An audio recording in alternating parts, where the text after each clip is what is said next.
Hi friends, welcome back to my channel. இன்னைக்கு நம்ம என்ன வீடியோ பார்க்க போறோம்னா வீட்ல இருக்கிற வேஸ்ட் வாட்டர் பாட்டில் இருக்கு இல்லையா, அதை வச்சு நம்ம ரூம் டெக்கரேட் பண்ற ஒரு ஐட்டம் செய்ய போறோம். ஸோ அதுக்கு என்னென்ன பொருள் தேவைன்னா இது போல் வேஸ்ட் வாட்டர் கேன் ஒரு 3 எடுத்துக்கோங்க.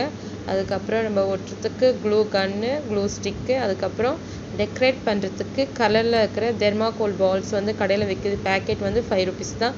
ஸோ அது மட்டும் வாங்கிக்கிட்டால் போதும். மீதியெல்லாம் நம்ம வீட்டில் இருக்கிற திங்ஸ் வச்சே பண்ணலாம். ஸோ எப்படி பண்ணுறதுன்னு வீடியோ ஃபுல்லாக ஸ்கிப் பண்ணாமல் பாருங்கள். இந்த வீடியோ பிடிச்சிருந்தா எப்பவும் போல் நம்ம சேனலை சப்ஸ்கிரைப் பண்ணி வச்சுக்கோங்க. உங்களுக்கு தெரிஞ்சவங்க எல்லா ஃப்ரெண்ட்ஸுக்கும் ஷேர் பண்ணுங்கள். Thank you friends.